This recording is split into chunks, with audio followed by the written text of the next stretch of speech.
Bakunzi b'imico n'akaranga vy'Uburundi, muramaze kumva ibiganiro bijanye n'ibirende. Ibirende bikagira amazina atandukanye, harimwo imikuza, hakabamwo n'ivyo bashobora gukuramwo ivyansi, hakabamwo n'ibindi bivamwo ibisabo.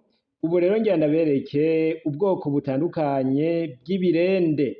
Ikirende baracita kandi igikunga. Bivanye n'ingene kimeze rero hariho igikorwa abarundi bagituma. Hariho uturende dutoyi tutaja kuvoma, baraduhinguramwo ivyo bita indegwa. Ibikorwa vy'indegwa tuzovyiga mu biganiro bikurikira. Hakaba n'igikunga, ikirende gisanzwe caravomamwo amazi, kimaze gisaza bakakibikamwo imbuto. Hakabamwo rero n'ibindi bikoresho vyo mu bwoko bw'ibirende bifise iminwa miremire vyitwa imikuza. Ibiganiro bijanye n'ibikuza ndibaza muramaze kubikurikirana kuri umuhora wa YouTube kuri Nyibutsa Akaranga TV. Hanyuma rero hagaca haba n'ikindi kirende caba kinini bagikuramwo igisabo co guterera amata.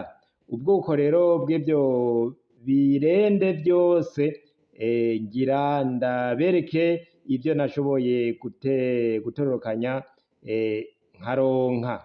Ego, hama rero mubandanye mumererwa neza aho muri hose, muterera n'ikiganiro cacu ca Nyibutsa Akaranga. Akaranga no kwibutsa ivyaranze imico kama y'Uburundi, dusobanuramwo vyiza kugira ngo bizoshobore kutwubakira igihugu cacu. Na kare bavuze ngo igihugu kitagira umuco kiba gicitse, canke ngo uta akaranga ukaba utaye akabanga. Ni ukuvuga tuza turaraba ivyaranze Uburundi aho hambere, ivyatunze abarundi, ubuhinga n'ubumenyi bwabo, uko bashoboye kwitunga maze baratunga igihugu gushika natwe bakidushikirize ubu. Natwe ubwo bwenge n'ubuhinga bukaba aribwo tuzoraga abacu kugira ngo igihugu kizogume ari igihugu c'iteka n'itekane. Murakoze rero, reka ndabereke ubwo bwoko bw'ivyo birende. Murakoze.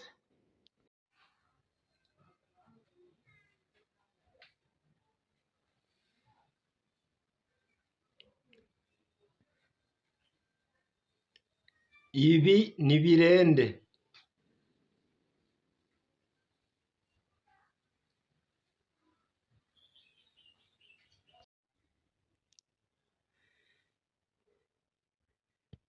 Iki gikoresho tubona aha citwa igisabo. Uyu mufundikizo witwa intumwa canke integerezwa.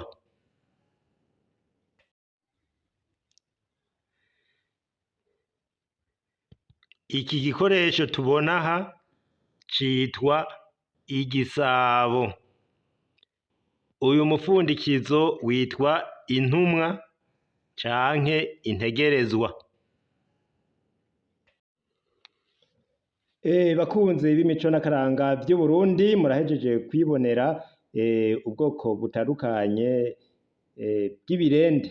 Nuko rero murakoze, tuzoba dusubira mu bindi biganiro vyo hanyuma. Mugire amahoro.